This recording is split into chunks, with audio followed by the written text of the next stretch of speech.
Salvē, amici, and welcome. Today we're going to be taking a look at John chapter 5, verses 45 through 47, which will finish off this chapter for us. But first, last time in John chapter 5.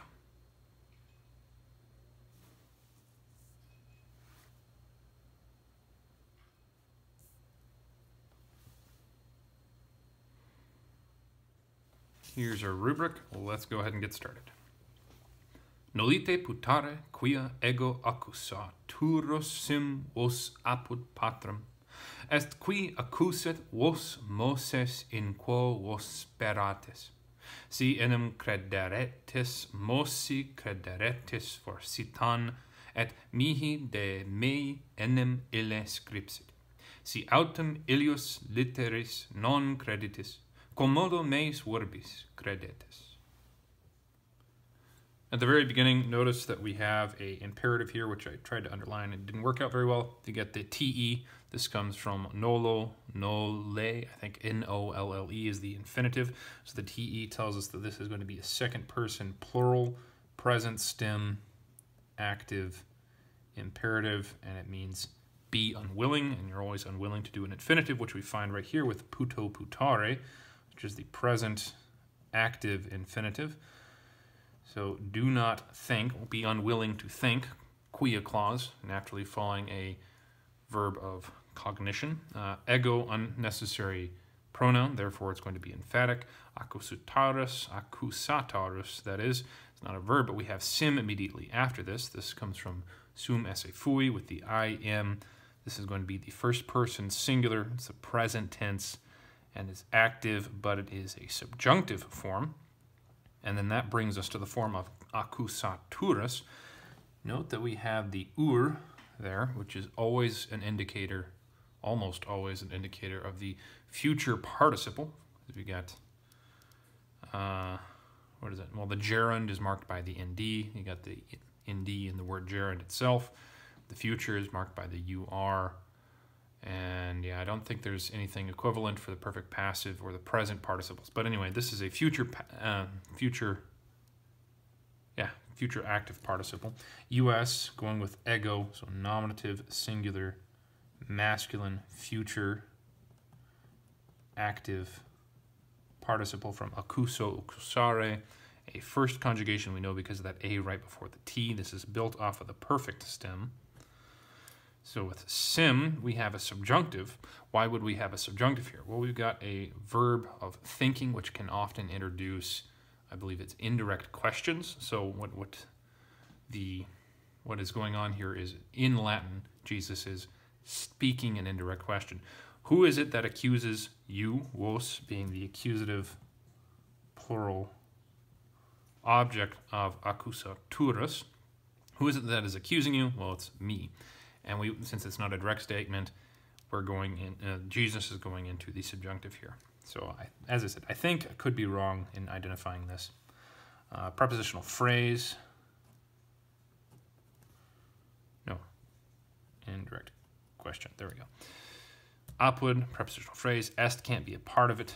Apud takes the accusative and its object, singular, masculine.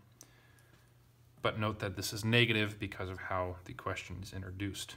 Nole, so it's not Jesus. He is not doing this thing. Est, we don't need another verb in here, and apud needs to go with accusatoris because we take a direct object and you accuse it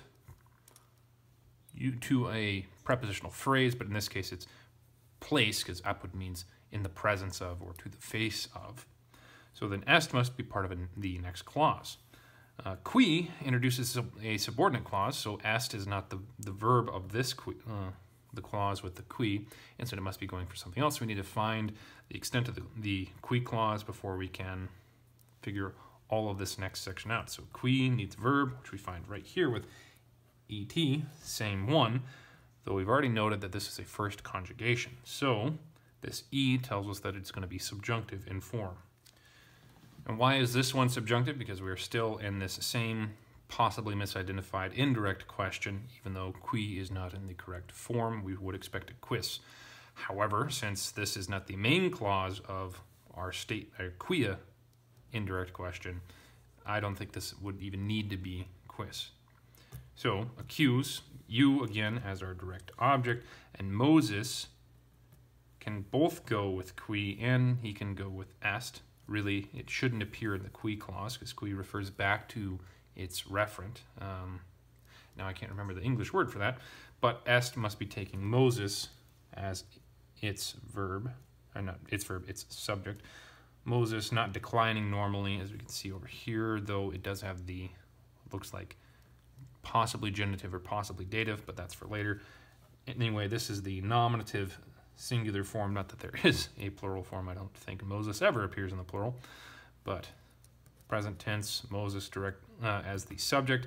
Another prepositional phrase, subordinate clause, in whom, this time quos is going with speratis, A-T-I-S.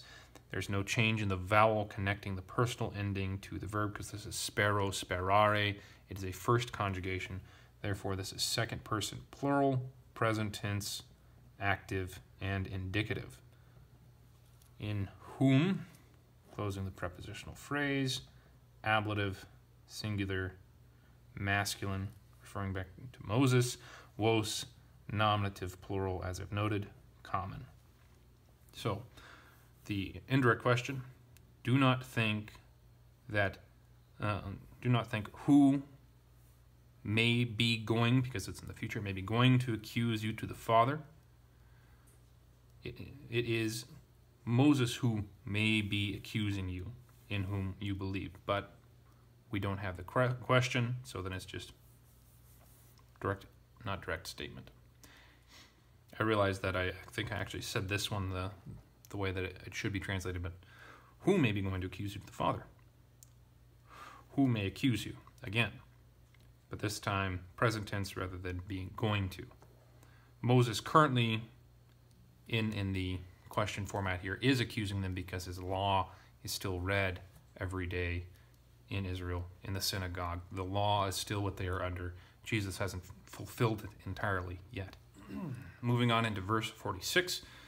Si enim, for if crederetis, note we have the ere added onto the stem and before the personal ending. This tells us that it is a imperfect subjunctive, second person plural from the tis.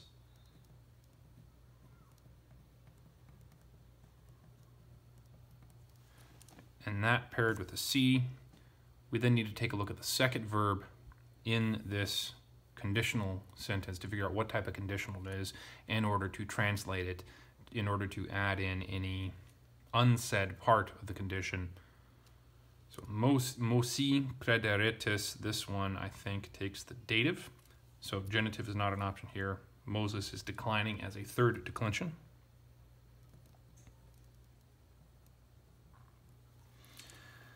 Crederetis, another ere, so it's going to be the same form. Don't need to parse that. Forsitan is a adverb meaning perhaps.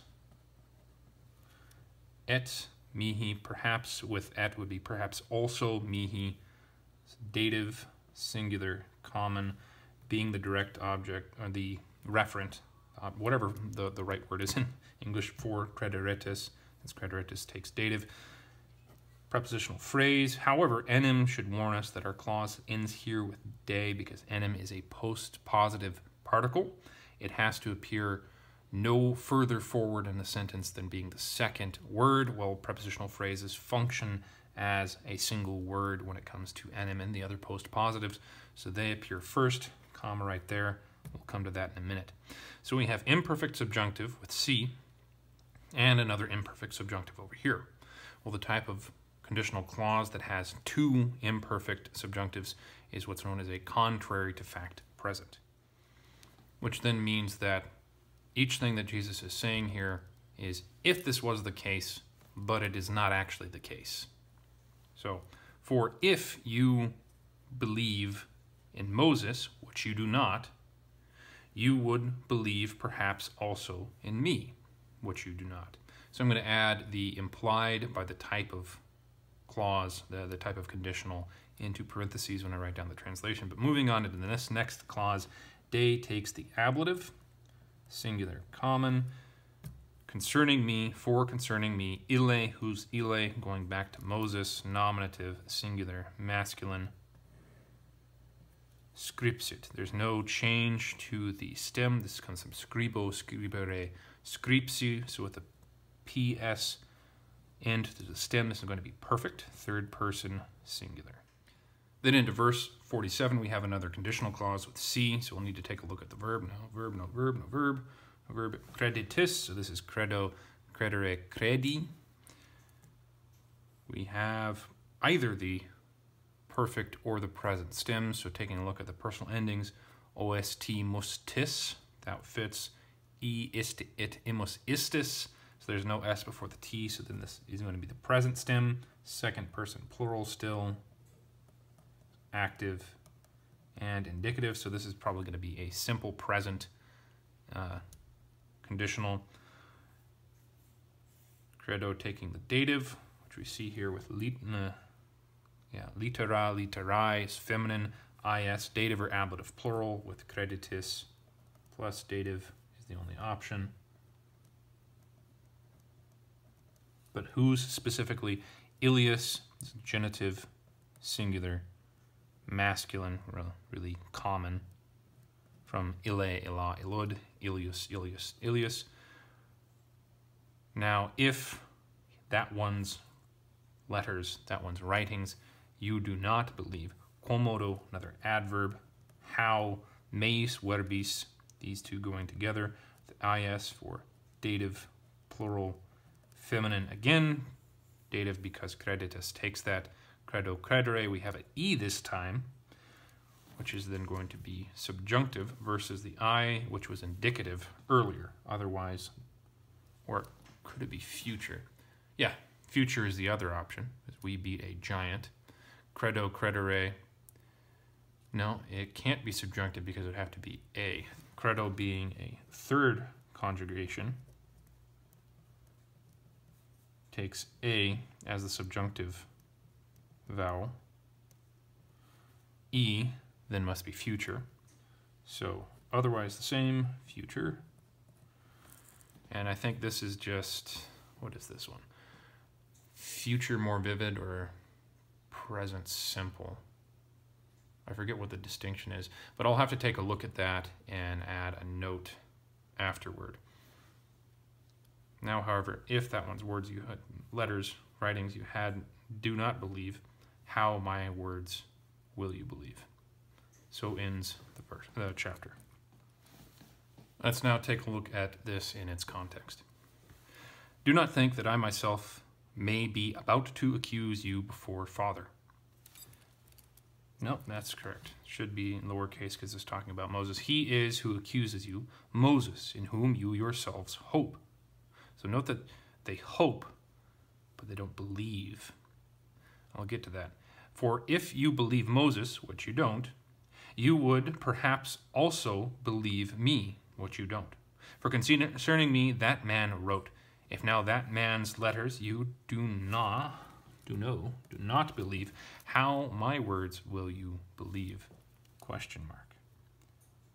So, what's the significance of speratus versus creditus?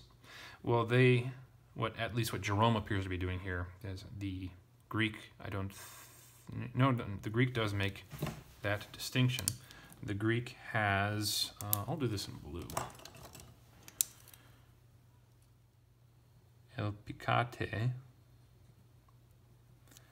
for speratus, and then I'll just do this last one. Pisteo sete for the future, but it's still pisteo for that one and that one as well in the Greek. So what I think the distinction being made in the Greek and in the Latin here is they hope in Moses, or really what the name Moses represents, which is the law, but they don't actually believe what the law says. So they've taken the thing that is delivering the message about the coming Messiah, and they believe the thing, not what it is delivering. Well, thank you very much for joining me. I hope taking a look at this has been helpful for you, and I hope that you have a very good day. Wale.